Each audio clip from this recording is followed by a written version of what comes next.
It's funny how you can survive war, cross oceans, spend months living out of a rucksack, and somehow the hardest thing is turning down that last stretch of highway to see if your own front porch is still there.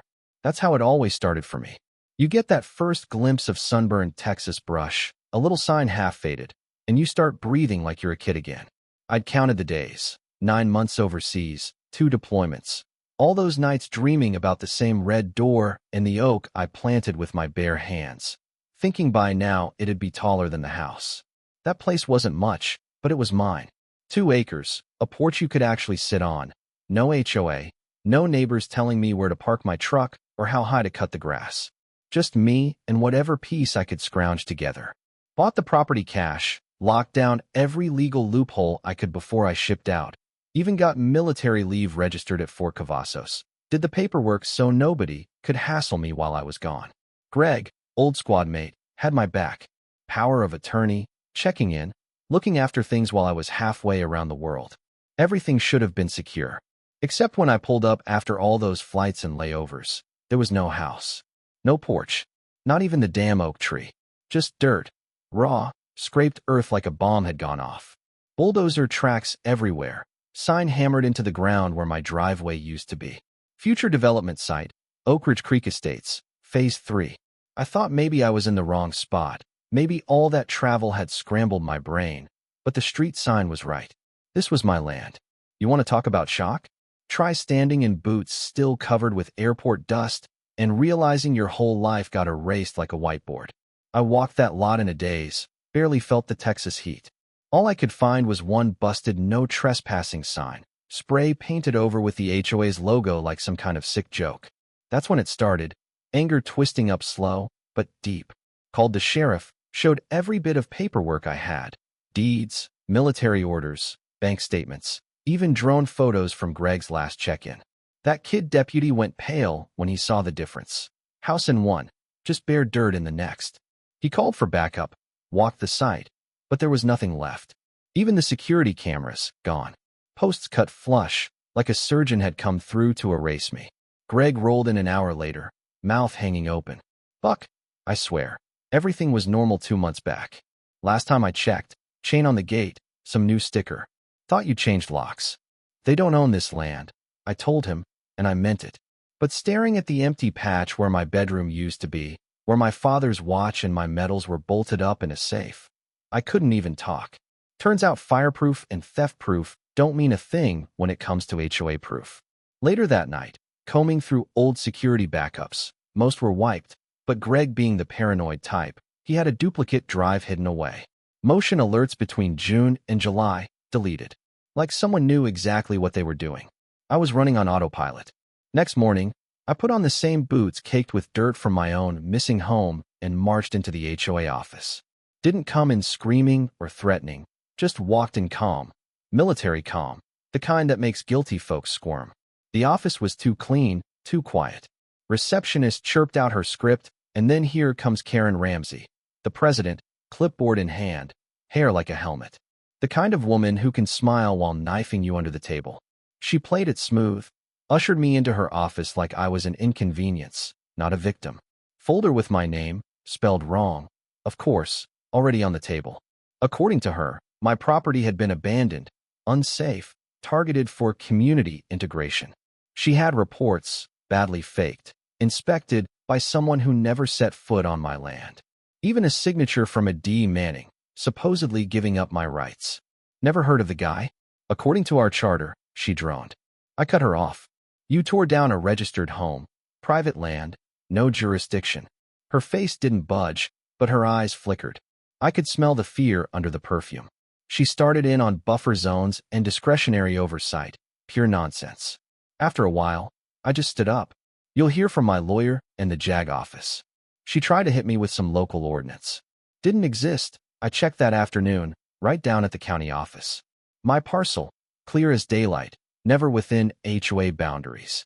Greg said, it's time to go military, document, record, counterattack. I nodded. Not just counter. We dig until we hit the foundation. That's when the twist hit. 3 days later, Arthur Harper, old man from across the way, shows up at my door with a Tupperware of cookies and sad eyes. Said he was sorry, Said he'd served in Vietnam, too, and never thought he'd see a neighbor get rolled over like this. I didn't trust it, but he handed over a thumb drive, supposedly internal HOA notes and meeting logs. Greg and I went through them in his garage, behind a Faraday cage. The files were too clean, metadata stripped, language too formal. Greg grinned. It's bait. They're trying to see if we'll bite. Arthur, the harmless turtle, turned out to be a scout for the board, paid off in quarterly checks. We sent him a warning, let him know we weren't biting. Next day, he quit the HOA, cited health reasons. His roses died, too. Some dirt never forgets who buried the truth. Then Karen went for the big play, invited me to a public forum, masked as a discussion on community safety, veterans' mental health, all that flag-waving fluff.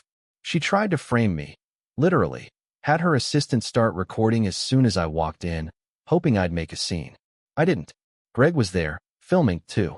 When she tried to call me out for unpredictable behavior in front of the whole crowd, I stayed calm, called out the lack of evidence, the fake complaints. Greg played a behind-the-scenes video, Karen rehearsing her concerned speech, even mocking PTSD to get the tone right. That clip blew up online. Don't weaponize PTSD trended for days. Veterans groups, news outlets, even folks who'd never cared about HOAs got angry. Karen tried to issue a statement. Nobody bought it. But I knew a viral video wouldn't fix what they'd done. I needed proof, the whole playbook. So we went undercover. Greg dusted off an old shell company, submitted a lowball proposal for the HOA's next expansion.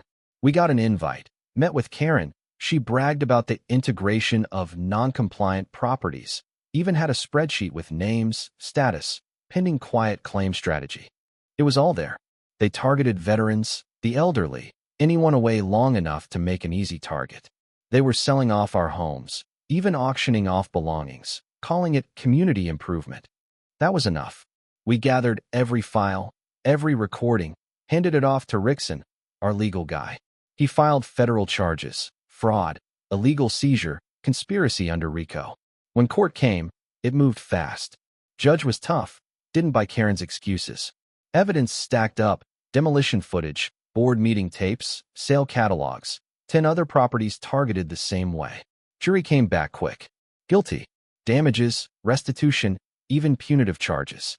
And then, as a cherry on top, a federal marshal stepped up, handed Karen a fresh criminal indictment.